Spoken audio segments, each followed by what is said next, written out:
Greetings and welcome to lesson 5.1, Understanding the Journey of Healing and What to Expect.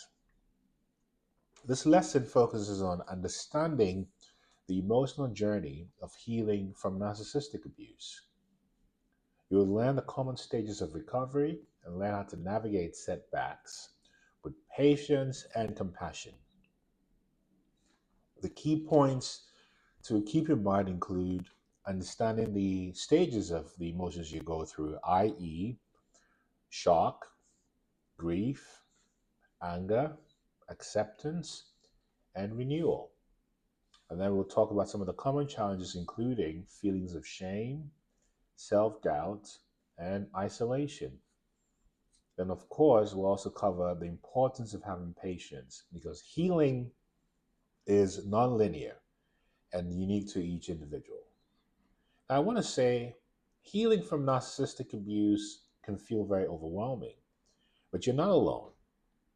We're going to explore what this transformative journey looks like. So we'll start with the emotional process. Healing often begins with shock and denial. And as you move forward, you realize that you begin to experience grief, anger, and then eventually self acceptance or acceptance. And the reason for that is because when you realize everything you've been through because of narcissistic abuse, it'll make you sad. And this is what the grieving is about. And what you're grieving is why you put up with it for so long, why it happened, and really try to understand how come people can be that way, because it's so shocking.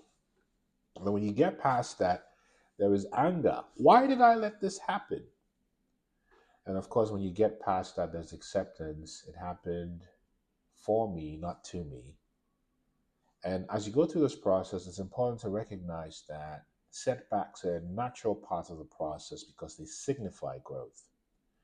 Now, here, it's important to start documenting your feelings daily to identify patterns and progress if that's available to you at this stage. And there's all kinds of online apps and paper.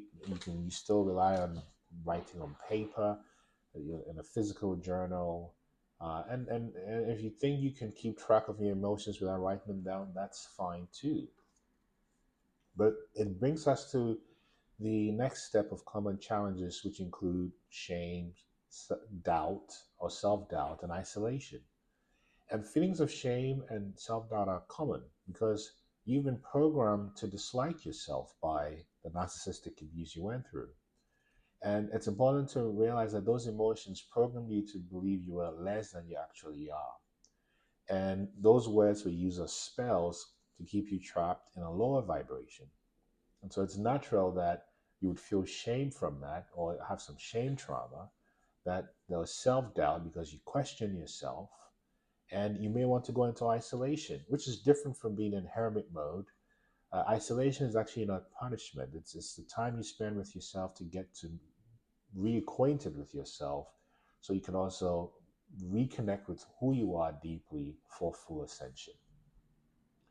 So when these challenges arise, know that they are not personal or punishments for something you've done, but these are merely necessary evolutions along the hero's journey to getting you to become more sovereign in your self acceptance and more integrated into the recognition that you are actually abundant, you're worthy, and good things will come to you. Of course, during the healing journey, you recognize that it's not a race, it's a process. So, along the process, it's important to celebrate your small victories, very important, and honor the progress you've made, no matter how minor it is to scrutiny. So long as it feels meaningful to you, and that's what's important. So, as I say this, I want to end by encouraging you to reflect on where you are today in your healing process. Keep track of the things you're proud of.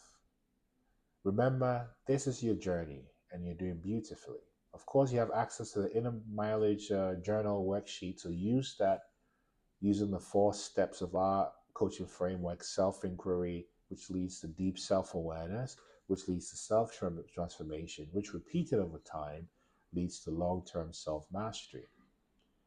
In the next section or the next lesson, we're going to be talking about self care practices for emotional and physical recovery. See you then.